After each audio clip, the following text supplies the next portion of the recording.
welcome you guys to the PvP podcast number 3. I'm Evan, And I'm Marvante. and today's topic will be do indie or early access games with an S devalue AAA games or pretty much games in general. But before we do that, I want to do a quick rundown of games that are coming out in August, or just pretty much anything that's any big events that are coming out in August. So yeah, first is the International Dota Tournament for Dota 2 with a prize pool of 13 million, and it actually is going to be shown on ESPN, which that's a big deal. I mean, since like Call of Duty being in the X Games, it is definitely a good thing to see. Like, I guess the pro, quote unquote, pro gamer, uh, or just competitive gaming actually being acknowledged well enough to be in like on an actual TV network. Also, so for new releases, I'll go through the new releases first, and I'll do the stories.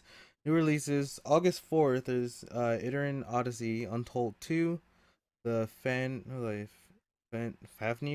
Night. I don't know if I said that right. Um, there is also on the 11th, Everybody's Gone to the Rapture, Garfield Kart, Paddington Adventures in London. On the 18th, it is Armacrog. God, I can't do English today.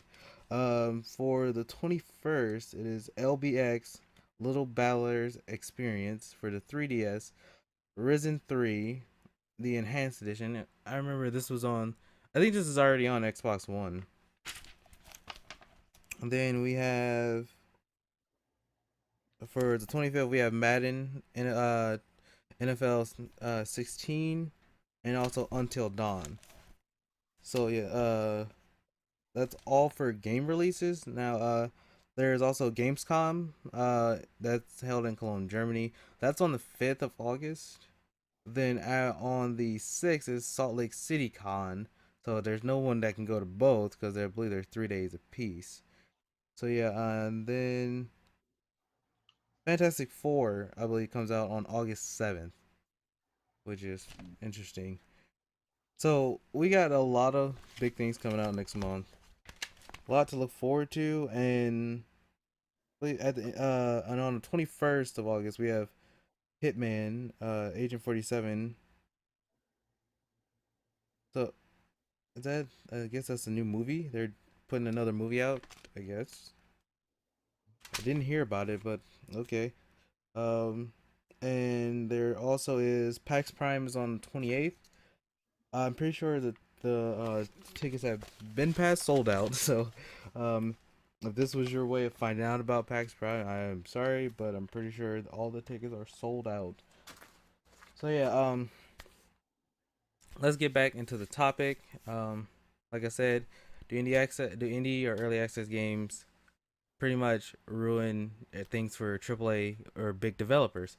So, what we're gonna do, we're gonna run through our favorite games and see which ones actually are well, because most people nowadays they have either more indie than AAA or more AAA than indie. That's kind of how people are nowadays. So yeah, I'll run through my list first, then we'll go to Marv, and then we'll get back into the discussion of how we feel towards indie games. So for my game choices are Mass Effect is one of my favorite games of like all time, and that encompasses the whole trilogy, not just like one, two, or three. I'll have to say two, like one and two were my two favorites. And three is also my favorite, but kind of a cop out. But I would say two was probably my favorite because your choices mattered more. I mean, in Mass, actually no, I can't say they mattered more because in Mass Effect One, I was talking to somebody. They had no idea that you could save Rex in that, or like some things like people like if you didn't play completely good, you wouldn't know certain things. And that's what I liked about the Mass Effect series, or really any series that allows you to basically choose your own path. That people can completely miss things because they were either too bad or too good to do something. And then there's Call of Duty, which is on most people's list. Mario, I'm pretty sure this is on yours too, right? Oh yeah, definitely. So yeah, Call of Duty. You can really take your pick. Like, every Call of Duty except for Ghost was good to me. I hated Ghost. Ghost was bad. You can ask anyone. Everyone says Ghost is bad. After that, I think this is like one of the only indie games that's actually on.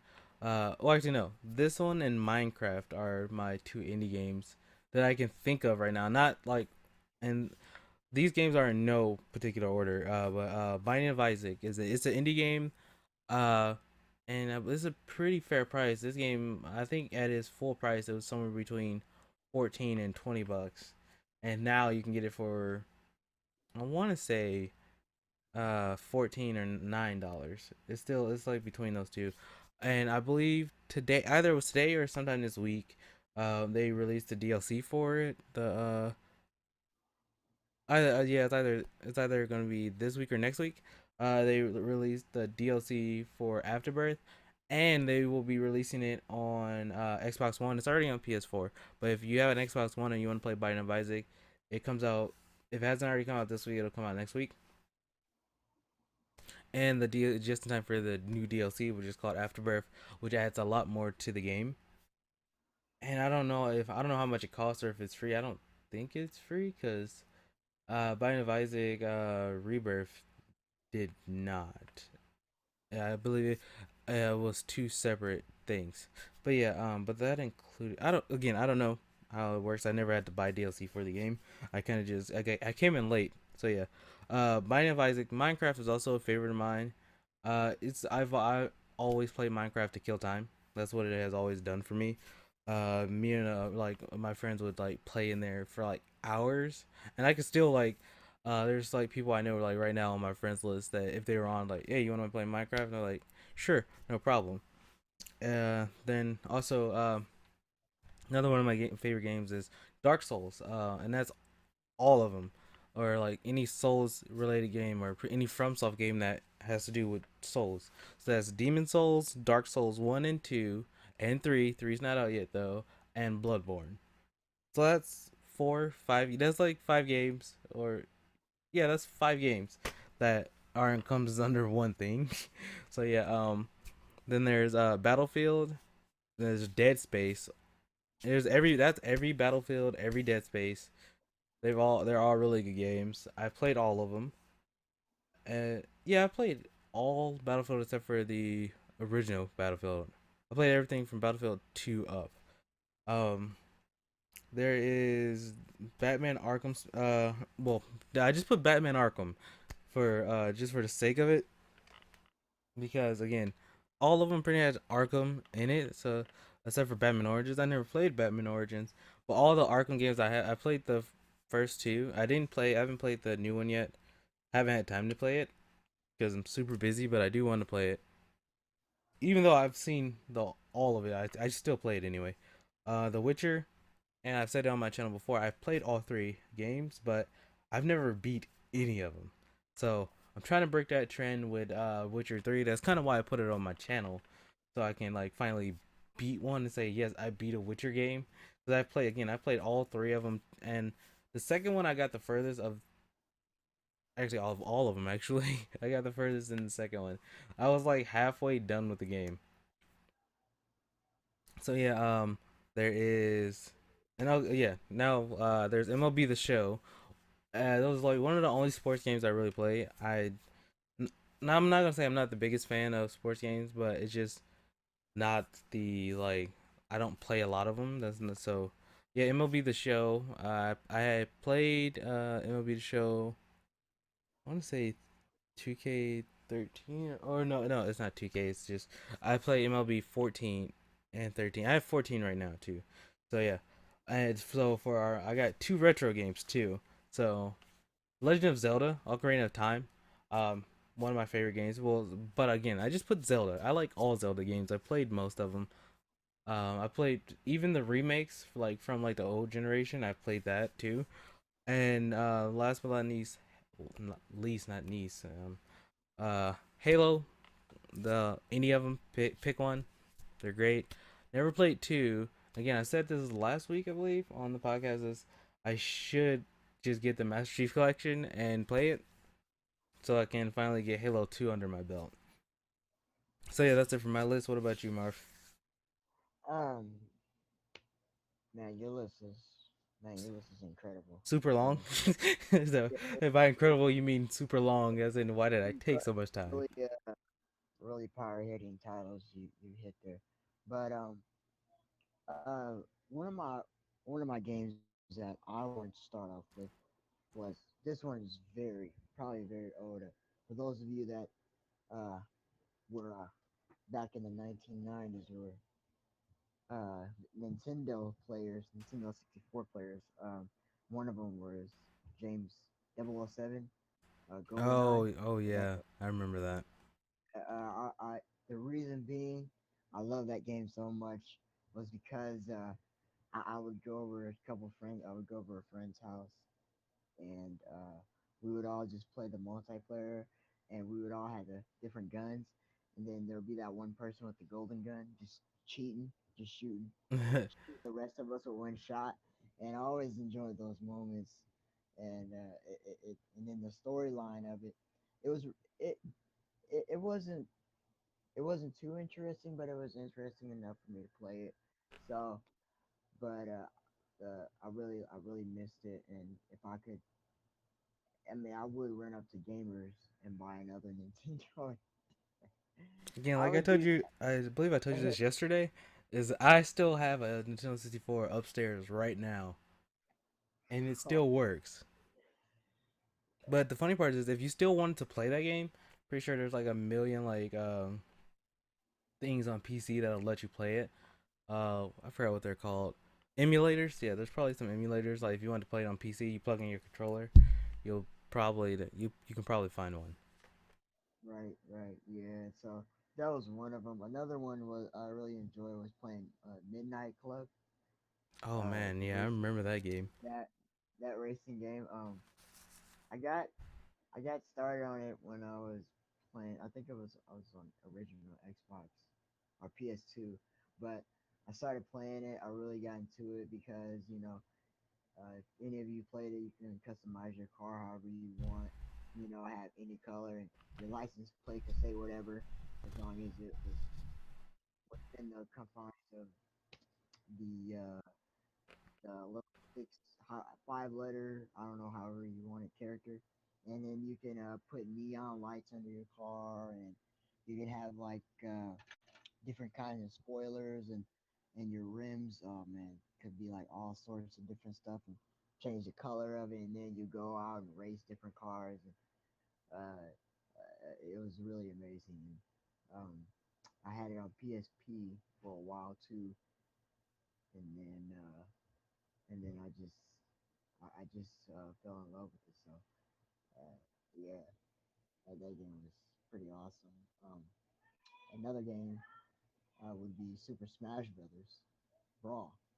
Uh, I know you probably played that, Evan, right? Uh, Uh, yeah, I don't think many people. If you didn't, you did not have a childhood. I mean, it'd be yeah, impossible for you not to have played Super that. Smash Bros. I mean, it was awesome. It was a all around. It was the mechanics of it. There was amazing. You can get the little items will drop, and then you pick it up, and then you just beat somebody, beat the crap out of somebody with it. And, you see a little their health going up, all the percentages, and once they hit 100, you just do your little uppercut, and then you fly off they'll fly off the map, You and want then to know something yeah, funny? Is that I didn't know yeah, that's how you played the game until like last year. I did not know that was the object of really, the game. I kid you not. I didn't find it out until watching somebody play the game. I was like, oh, that's nice. Like, oh, they actually added yeah, I was like, they actually added a reason for people to play the game. Like, I yeah, completely didn't right, know that yeah, at all. I was like, oh, that's nice. I was yeah. like, never knew that existed. The funniest feature on that game was how you could play with different characters from different uh shows like King Koopa. You could play with him. You could play with Kirby. Play with Fox and Star Fox. The Star Fox games. I don't know if you ever played the Star Fox games yet, but Yeah, yeah. I'm old. yeah, Remember? Yeah, I've played that. yeah, right. So you could use him, Mario, and then in the later versions of the Smash Bros. As it got onto Wii U, they the character selection. So I know that on Wii U you could be a there's a little bit more variety with the characters. I had it on Wii U, but I'm hoping to play it someday. Maybe it's too old, and they start to put it away, put it on the back burner. Yeah, yeah. They've done that. They've started to do that with a lot of the games that have been around for a long time. Like, uh, I know we talked about this last week, but the whole Konami Kojima thing. Metal Gear Solid has been like I forgot to put that on my list as one of my favorite like series of all time, and they are getting rid of all. They're like slowly working out like pushing all the old like people who were like part of people's childhoods, and that goes along with the guy from Nintendo who died recently. That area seems like the people of the like pretty much a golden age of gaming are gone now. I mean, not to say there's nothing wrong with the new generation, but like those games are like almost finished now. Right? Yeah, they're starting to get extinct, and they're we're starting to witness that these newer games, these cleaner graphics that are coming out, they're starting to put away the old games, which I mean is understandable. But at one point in time, I would like to, if when I do have a family or have a kid, I would love to show them what we played, back in our days, what we played, and now and compare it to what they're playing and what they will be playing in the future. Yeah, So because now the only thing they have to look back at, like when our kids, our retro games are going to be these, the ones that we play today. Like back, like I'm not sure how long Call of Duty is going to be popular. I mean, it could be one of those things that's popular forever, and no one knows why. It just is. Um, but like, imagine like 10, 15 years from now, I got a feeling they still won't be making Call of Duties by that time. But 10, 15 years from now, Call of Duty will be one of the biggest retro games from yesterday. Or Grand Theft Auto, another right, like game that people loved, won't be. It won't even have like matter. They'll probably be on Grand Theft Auto like 6 or 7 because they make them like every 5, 10 years. I mean, they I saw they'll be the only one who number isn't that high. yeah, that's gonna be sad. Continuing on my list, another one I had was just the whole Mario Party series. I remember when I very first got Mario Party. The very first one opened in 1999. I was about 5 years old back then.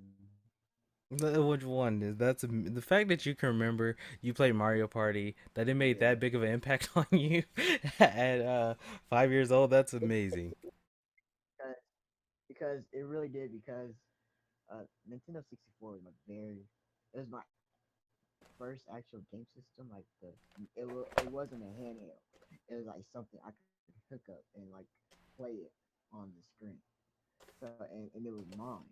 It wasn't like my mom's or dad's. Like you know how you had to go ask your parents, "Oh, can I play the game?" Like now, so I can play whenever I want to. I could just wake up in the middle of the night and be like, I'm done with my Oops, TV, sorry. cut it on. So and it because you had those little mini games, and if you won, you get this amount of coins, and then the rush that I got out of it was going for the stars, buying stars. That's all I wanted to do. I wanted to win, so bought, bought those stars all the time. So Yeah, yeah, and see, I played Mario Party. That was a thing that like there were some games that me and my sisters always played together, and it was like those kind of games. It was a lot of fun. Mario Party was again. It didn't have the same impact on me that it did on you, because at the time I had just like started playing video games myself, but I'm 2 years older than you, so it was kind of a thing that we didn't really get to play video games. Like we didn't really get to play video games like freely as much as we wanted until like we were like in our teens. Like when I got my like when we had the Nintendo 64, like even still then we didn't get to play as freely as we wanted. But the real time we actually got to play as long as we wanted was I believe the Game Boy Advance or the Game Boy Advance and the Game Boy Color. Yeah, yeah, I remember those. Yeah, those. I remember actually one time I drew a Game Boy on the wall at home, and my mom was asleep and she woke up and she came into the living room and I was just drawing on the wall like it was a piece of paper. Like yeah, and it was a Game Boy. It was my yellow. I had a yellow Game Boy, yellow, and it's so funny. She didn't know what to do. She didn't know if she wanted to whip me or congratulate me. You know, so it's it's super, it's super funny. But my last game, like you said, how I love Call of Duty. I love the Call of Duty series, but I think my favorite one would be the first would be Black Ops because uh, because of zombies. I'm big on zombies. Um, I got And just a quick thing for you guys, he's never played War at War, so like yeah, zombies was that's where it originally came from. So yeah, people uh don't go too hard on him. He wasn't into like War at War. A lot of people missed out on War at War, and a lot of people thought that Black Ops was actually the one with the original zombies because of that. Sorry for interrupting you. Just wanted to get that disclaimer out there. right. Yeah, yeah. Yeah, Black Ops Zombies. I really fell in love with Keenan Undertow and that, uh, and just I played it a lot online on the 360. Sometimes I would make it far. Sometimes the group I was with, we didn't make it that far. So it was pretty funny. The one thing I do want to talk about is because David, But we were talking yesterday about the list for backwards compatibility and how Black Ops 2 Black Ops 2 and Black Ops 1 are in the top 10. Black Ops 2 currently holding the top spot for it, beating out Red Dead and Skyrim. So, all I have to say to that is, well, kind of, of course it would, and I'm not saying because it's Call of Duty. I'm saying it because Black Ops 3 comes out this year. Why wouldn't the past two titles be in the top 10? Like of any like a Call of Duty period, they are a yearly franchise. Why wouldn't they be on like the top of the list considering the fact that a new one is coming out? So everyone's hyped up for it, and it's like I'm so excited, and I really want to play Black Ops 2 before I play Black Ops 3, or I want to play Black Ops 1 and 2 before 3. So I think that's really what it is. Not to say take anything away from the franchise, just saying that I think it's more of a hype factor, kind of like what the Fallout what is it, Fallout Shelter. I don't know if you heard about that. It's a mobile game that Bethesda did for. It's pretty much a trailer. It's like a free trailer, free uh like promotion for Fallout 4. So yeah, was were you done with your list, or did I cut you off again? oh no, I was done with my list. Basically all those games they really impacted me as a gamer to to really features some of their unique features that in their games as far as the other games. I would say Destiny. I was surprised you didn't say like a sports Destiny, game like 2K something. yeah, Yeah, I mean, I thought about saying a sports game, but it it really didn't enjoy me. I really didn't enjoy it that much as these other games because these other games, if they're like four out of like the 4 out of 5 of them that I said were pretty old games. So, I mean, I'm pretty much I have an old school side to me. If Yeah, we I were could talking about that explain it yesterday, in like about simple like the terms. good old Mo- days most when people played with more Pokemon cards and stuff. more oh oh my gosh. Yeah. Yu-Gi-Oh and all that, the card game. Yeah, like the How you back actually then, played in real life instead yeah, of we didn't just have like Xbox Live or PSN. We had to actually go out and like even then nobody stayed in the house. We had to go out to like if you wanted to play cards like Yu-Gi-Oh or Pokemon with somebody, you had to go. Y'all had to meet up for that.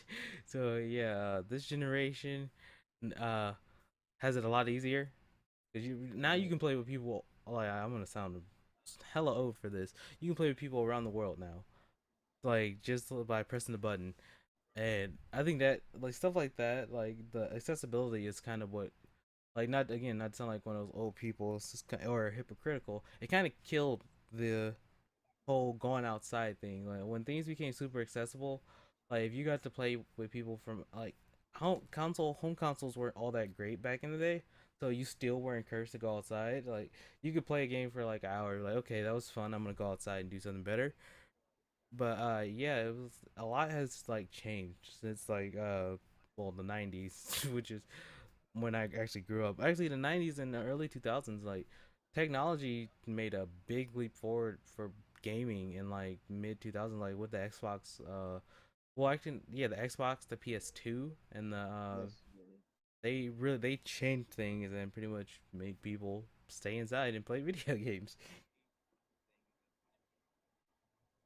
But yeah, to get back onto like the reason why we made a list of our favorite games, because again, it has to do with the topic. The topic was what are like do indie games or early access games hinder the industry?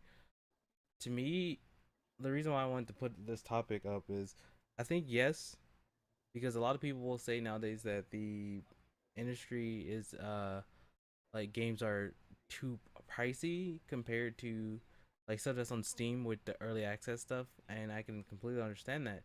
Um, but my problem with early access games and like their prices is some of them are like $20, $30, and if you spend like 20 more dollars, you can get a full game and have fun with a non-broken game.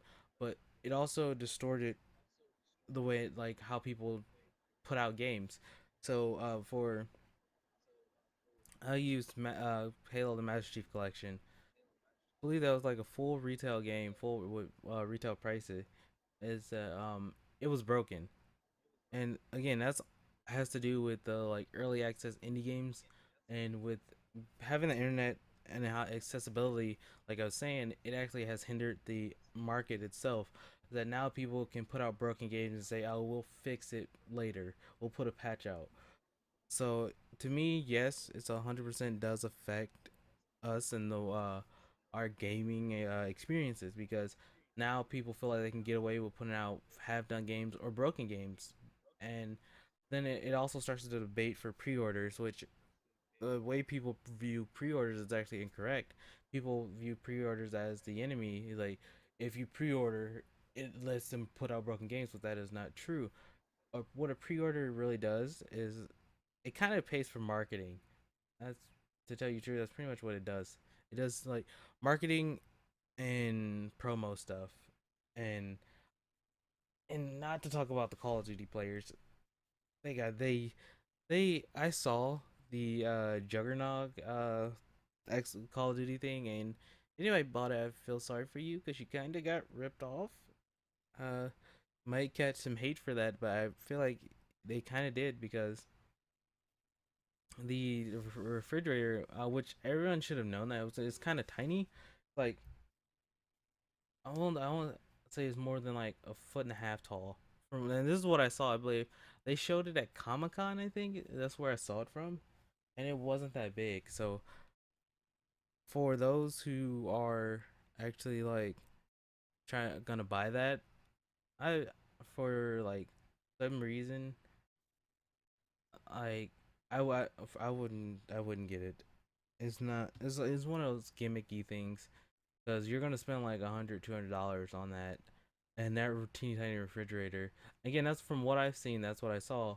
I'm not. I don't know if it's still gonna be that tiny when it comes out, but you can buy a mini refrigerator for $100, and you can get Call of Duty for like $60. So you can for $160. If you spend over $160 for that, you're being ripped off.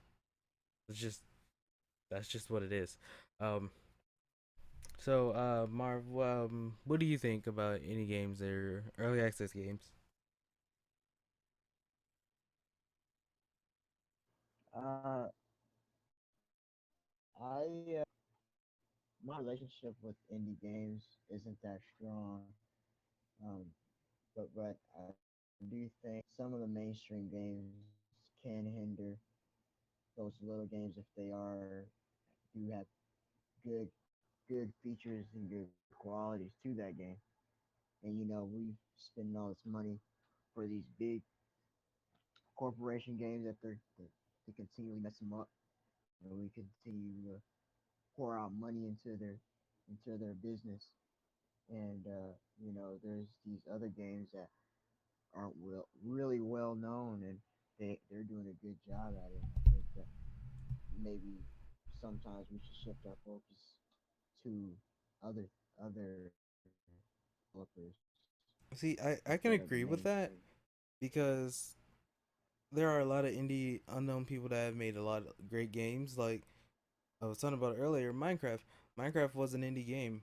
Like Minecraft was a PC game, and I would say it was like, I believe Minecraft came out in 2010. If it came out before then, you guys can correct me.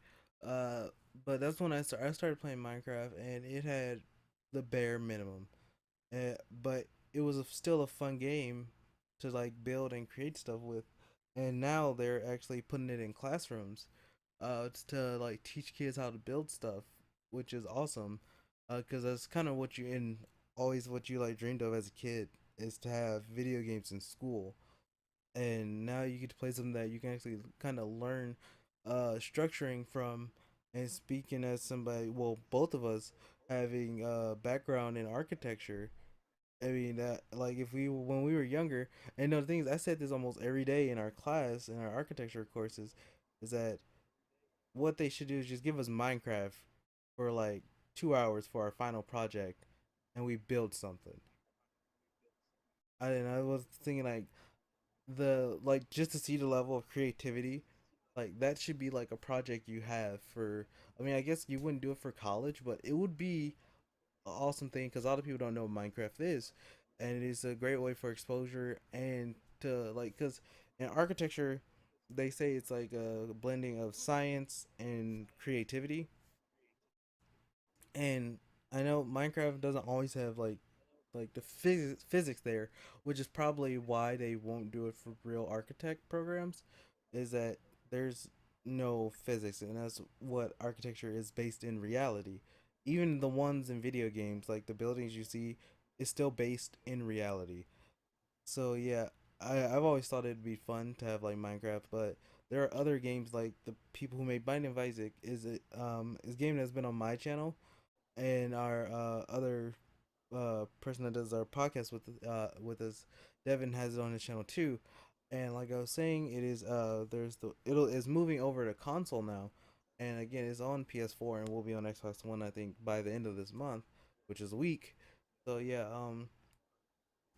I do think that are like, I guess to say that one side is hurting just the one is, and that the fact that you acknowledge that, Marv, is that you acknowledge that the bigger titles are also hindering the indie people, and they're like for consoles, indie games are pretty much non-existent, and they solely like you're mostly a console gamer, So for you, yes, it would seem that way that there are like they push each other out, which completely is true on console.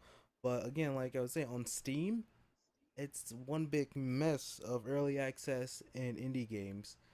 A lot of them are bad and encourage bad things from the bigger AAA titles, and for like people who should know better, it does. It's just messing things up for everybody. So they're hindering each other, and I don't know. I mean, something has to change, or like going forward, we're just gonna have a bunch of broken games. That's all I foresee, and it's gonna ruin like gaming for a lot of people that don't play games like Call of Duty or or Battlefield or any of those yearly repetitive series like yeah, even Madden or oh wait, no, it's not Madden anymore, right? It's just NFL, right? See, yeah, I'm not 100% sure about that. I'm not up on sports games like I was saying. But yeah, it'll ruin a lot of things like for like I said, like Assassin's Creed Unity came out the box broken. Along with like I said, the Master Chief Wow. Collection, but like games like Evolve, who were came from like a new studio, well, kind of new studio. Turtle Rock has been around for a while, but I believe they closed down and came back or something along those lines. And their game was fine. There was no major game breaking bugs. There was no stupid glitches. Even though some glitches are good, like in the case of like Bethesda games, period. Bethesda has some of the buggiest games in the world, but they make some of the best games in the world. So that's why, and usually their bugs aren't game breaking. Like if Yeah. you might get stuck in the floor for a second, or like corpses glitch out, or something like that, but it never destroyed your game. It may have like temporarily broke immersion, which is some people do complain about, but it never truly broke a game. Being one of the people who like one of the rare few people who have had that problem with a console version, like I know games like you can break your game a million different ways on PC, but I played Fallout 3 on this is back originally my first playthrough of Fallout 3. The game broke, and this is on Xbox 360. And when I mean broke, my character was stayed. He only could face one direction. Yeah, even and when you press VATS, it would turn him around, but he could not turn any other direction. That was like the worst thing for me. And it really didn't break because I didn't have to restart the whole game. I just had to go back to the last autosave, which was like a lot. Like that's why like for new games now I always have two saves. Like I have a backup save in case the game breaks, and I have and that's how I've always worked from stuff like that. Like games for like The Witcher, where I don't think The Witcher will like mess up, but it did. It actually did for PC, I believe. But that was with the update that broke it, I think, or something like that. That that I like any game that is super long or is heavily story driven. I always have a backup save now because of that fact. Because I hate losing progress, and with games like The Witcher where you die and you load up from your last save, not from anything that doesn't have an autosave feature, you have to absolutely have a backup save or a save before you do anything stupid because it will take you a long way back. So Right. again, we'll be seeing it more. So, sorry, I bumped my mic again. That we'll be seeing it more so in the next year, with the whole Xbox pretty much. Well, Microsoft adding PC games to Xbox now. Like the one of the big games that are out now is called Ark Survival or something like that, and and DayZ. Those games are gonna be coming to Xbox One. These are all still in early access. These are early access games, but they're sharing them with Xbox users. So, and I think that's gonna be like it'll be good at first, but it's gonna be a really bad start. It's gonna be really bad for console games in general. Because when you start putting games that is okay to be not finished or broken, that just sends the wrong message. Because then, even though the companies that should know better, will start saying that like, well, they can put a broken game on there. Why can't we? I think that's what it's gonna start doing for console games. It's just gonna. I mean, there are already broken games on console. It's just gonna make it worse. So yeah, Marv, what do you think? Do you think having like unfinished games on console is a good idea? Like just for like testing purposes? Unfinished games. As Which far as by that unfinished I goes, I mean know. early access is really it's better Oh yeah. appropriate thing to call them. Well, what? As long as you know, we're not getting the full. I mean, if if they're like officially releasing it, I think it's a bad idea. But if they're doing like a beta, I don't think it's that big of a bad idea because then us playing it, we could they'll like find out, okay, what do we have to fix before we officially release this? It's kind of like a let's get ready, like let's throw it out there for a little bit and then we'll bring it back. It's like a fishing. Like we'll reel it out there, see what's out there, and we'll come back in, see what the problem is, and then we'll put it back out there, and then we'll fix what we didn't, you know, fix in the first place. And then the official, since it's going to be released officially, you won't have to worry about any bugs because because I know people already know people will be complaining about, oh, they should have fixed this. They should have found out what the bugs were before they officially released this to us. Because then they're gonna bring it. They'll probably do is they'll find out what the bugs are, and then they'll push back the release date, which is gonna make the community upset, the gaming community upset that they pushed it back when they were supposed to release it on that specific date. So I think it's better to give it a go, give it a try, and then reel it back in for refining. Yeah, I agree with that. So Um, I forget it was a game a long time ago that had been pushed back for like years. Or it had been pushed back several times. I can't remember it off the top of my head.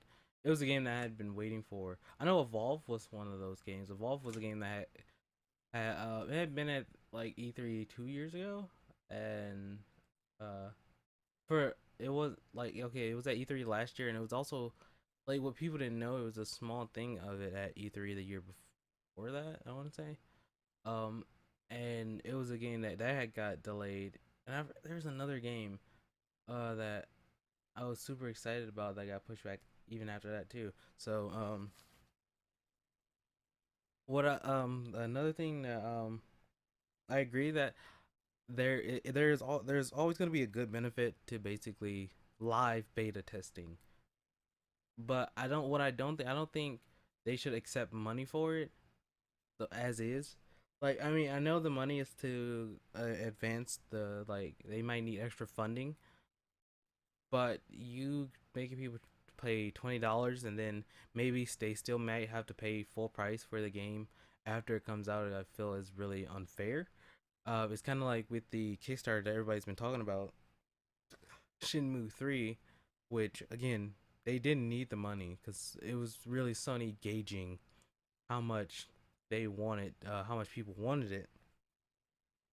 And the thing is, the Kickstarter kind of doesn't do that because I heard there was a lot of people that was just shoveling money. The same people just shoveling money into it. Like I heard there was a guy that did like a $10,000 donation, and guess what? I'm pretty sure he still has to buy the game when it comes out. Um, but Shinmu isn't gonna do like indie game early access stuff, or I hope not because it's a Sony game. But yeah, there's the pros and cons to everything, and I'm more of a pessimist or a cynic, and I view that as a possibly bad thing for console games, and mainly being a console gamer, I don't want like a ton of basically games on consoles, which even though it's already kind of started happening, not probably not intentionally, but it did. Like there's been a lot of broken games from like between last year and this year. There's been a lot of broken games, and so we're like the beta testers for broken games. for the past year, and people saw what kind of hell it raised. So Yeah. Oh yeah. I think what they should do is, like, I guess it being told that this in fact is a beta or this is not the full game. But if you really want this game to come out and support us, then yes, you can pay for it. But I think like with those early access games, they should give you like a free trial to see, be like, for you like just like on Steam, you don't get a free trial. You just have to buy it and play it. And I kind of don't want to do that with an early access game. I don't want to give you $20, $30 of my money for a game I may or may not have seen, or for developers I may or may not know. Yeah. So yeah, Yeah. I don't like that. Understandable. Yeah. So Pretty good. I can I'm trying to think of anything else. Oh, there was a thing I did tell you about the other day. There was the what was it? The Ashley Madison thing. It doesn't pertain to us at all, but it was just a funny story that came about. Which was they all their information. They somebody hacked into their stuff and stole all their information. So basically, the whole like stupidness of this story is why it was worth mentioning. It has nothing to do with the podcast or the topic whatsoever. It was just a funny story, and it was this the person who hacked Ashley Madison, which is if you get for those who don't know, probably people who watch the podcast aren't old enough to know, or or maybe some of you are, because I mean, I don't know exactly know the demographics. I'm assuming they're probably somewhere between like 13 and 28 or 30 maybe, but it's like life is short, have an affair. So it's Ashley Madison, for those again who don't know, it's a basically it's a site where you have it's a that solicits affairs basically. Um, and people like 30, I think it's like 37 million, something like that. People are registered on that site, and now they have all your information. The hackers have all your information. Um, so if maybe uh, if it comes out and find out that one of your parents was on there, I'm sorry for you. Um, so that's gonna be very embarrassing. But yeah, like 30 something million people were have their information on there. Even and Ashley Madison had this thing where you paid $20 to get yourself removed from the site, and what it came out that what the hacker said is that that actually wasn't true. They still have all your information on there, which whether or not this comes out, and there are people with the balls to actually come out and I guess say that they were on the site, it will actually screw the Ashley Madison over in the end, because once people start finding out that wait, you really have still had my information even though I paid you money for it, it will result in a lot of lawsuits, and that's really not good for anyone. So yeah, I was talking to people about it, like been talking about it for the whole week. Is that for those who are on Ashley Madison and people who or had anything to do with Ashley Madison, like whether you have a profile or you work there or yeah, work there, because you will. I foresee a lot of lawsuits in the future for them. Um, hide your car, hide your house, hide your boat, hide your bank account, because your significant other will take it as soon as they find out this information. Your stuff is gone. Man, woman, whatever you are, they will take it and you will be screwed. Uh, not I do not condone cheating. Not my personality, but it's not my place to tell you what you can and can't do with your life. So, but I will advise you that if you already are going down that road, again, hide all your stuff because it's gonna be taken. So, outside of that, we can actually talk about something. I think some more news that is not really like big deal news. It was just one of the patches for The Witcher. The Witcher 3 just got a patch this week. Where Siri uh actually got a new outfit and other stuff like that. But the other news that was really awesome is that Kojima himself actually talked about he had a what's it called, a new poster for the game. So there's a new poster for uh what is it, for Metal Gear Solid 5. It's with has Snake and Quiet on there, and they're completely bloody. So that is it's supposed to be making its rounds around, like it'll be out in like stores, select stores, for like starting in August or somewhere around that time. So for anybody that's interested, I'm totally interested because it's a really cool poster. Uh, Definitely keep an eye out for stuff like that because it's good. It looked amazing, and I think actually that's about it because I think we're about pretty much out of time for this.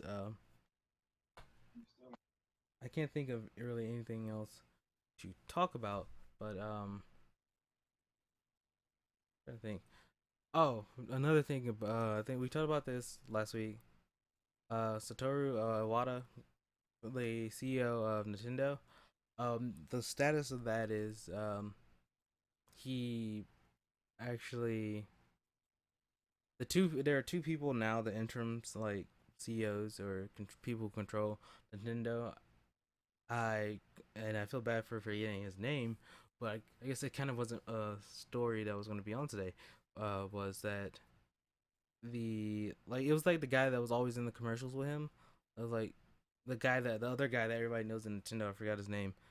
But him and the person that is known as Nintendo's first like game designer or game maker is also the second person that's in control of the company. So it's those two guys that took his place, and so again, they I don't know, like uh he didn't actually leave like anything. He didn't pick a successor or anything, which a lot of people have been doing now. They've been picking apprentices and stuff for them, like when they leave. Like a lot of people in gaming, like and like comic books and stuff, like comic related stuff, they've been doing that a lot now.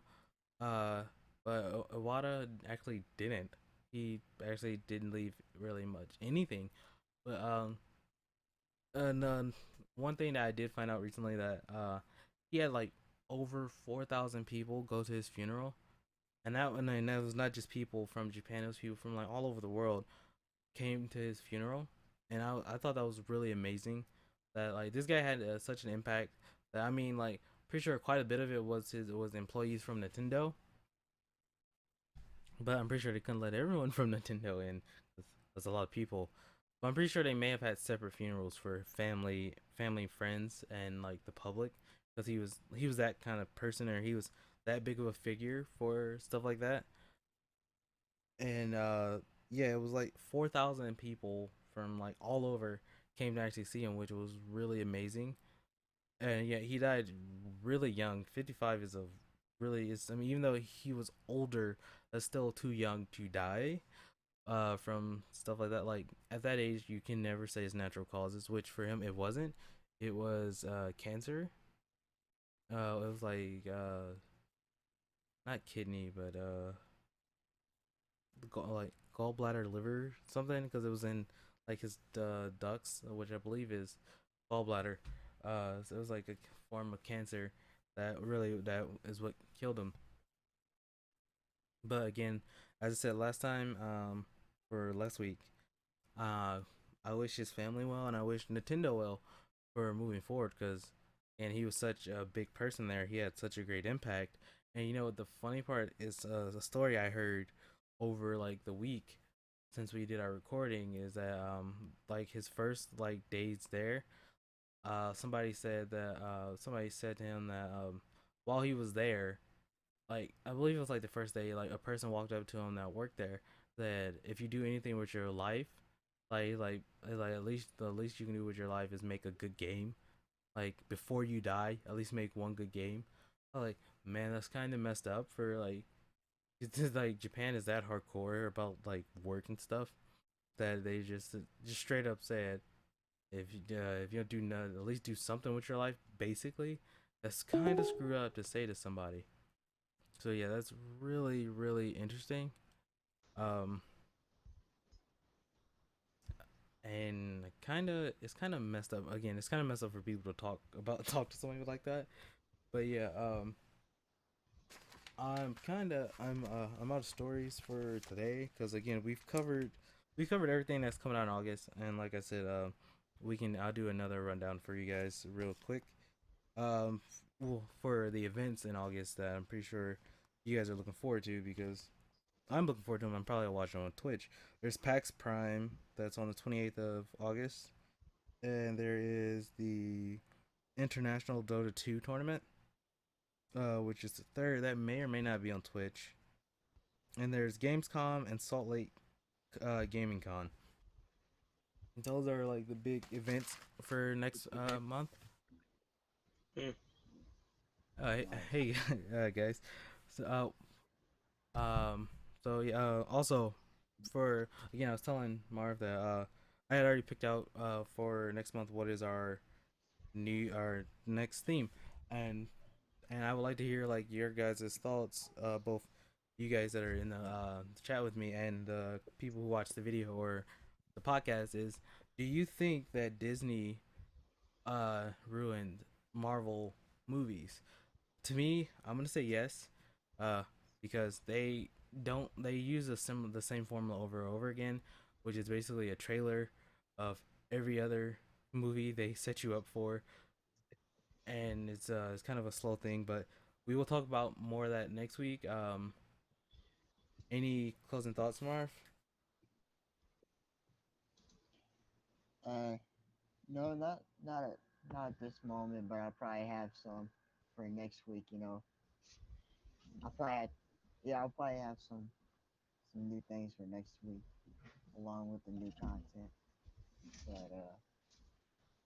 But yeah, just some things to think about was some of the changes that are going on in the game, and some of the things that we are looking forward to or may not look forward to, and then just prepare ourselves for different things to come by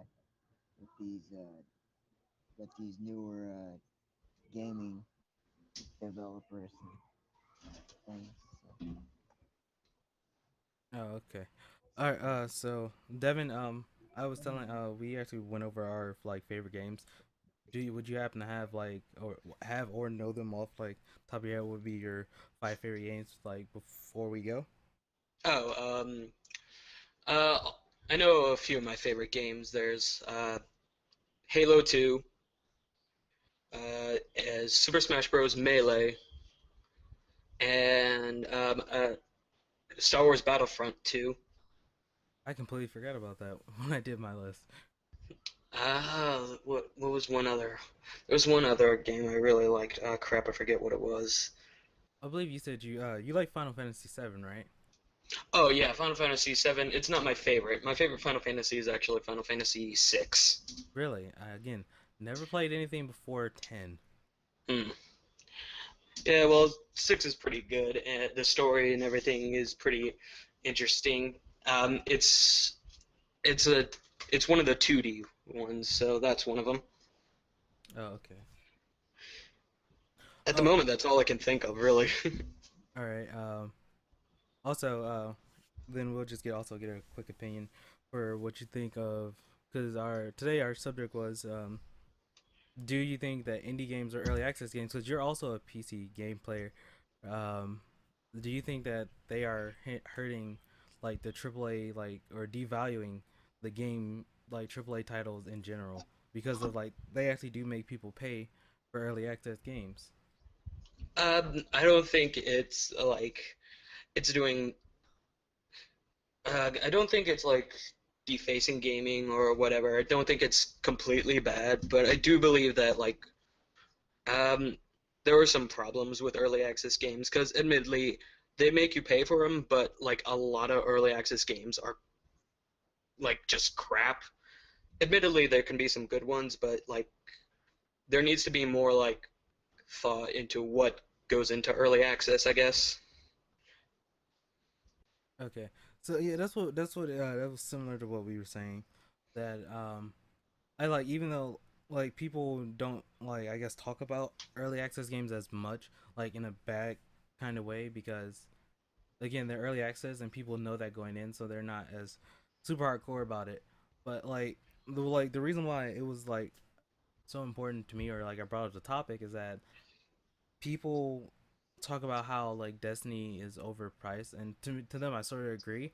And like, or like Call of Duty, like games are now overpriced because with the DLC included, some games are costing like a hundred like $20. Like if you bought the season pass for Advanced Warfare, you spent like $100 or $110 total.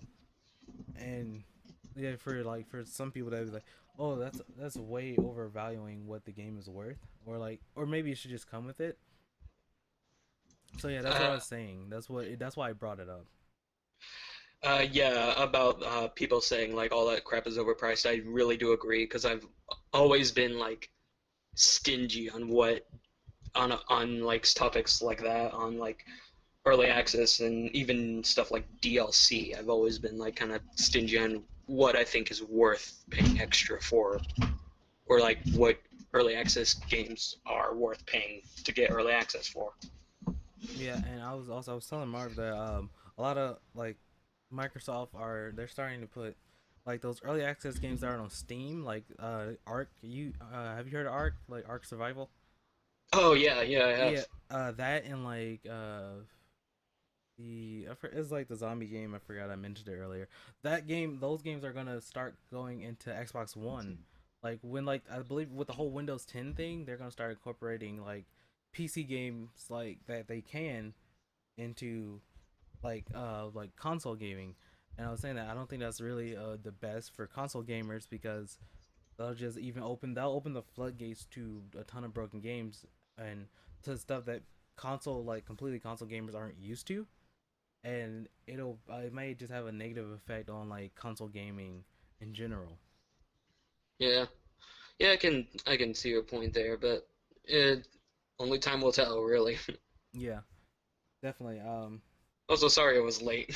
No, it's all right. Uh, but it was good that you're here though. That you came back. We were talking about the intro and stuff, but yeah, next week, that was our topic again, is Marvel and Disney, because Disney bought Marvel a while ago, and Oh yeah, I noticed. like their whole properties things, like, like for next week we're talking about, like, do you feel like they ruined it or something like that. Again, I want to hear everybody's thoughts on that. We won't go into depth with it because again, that's for next week.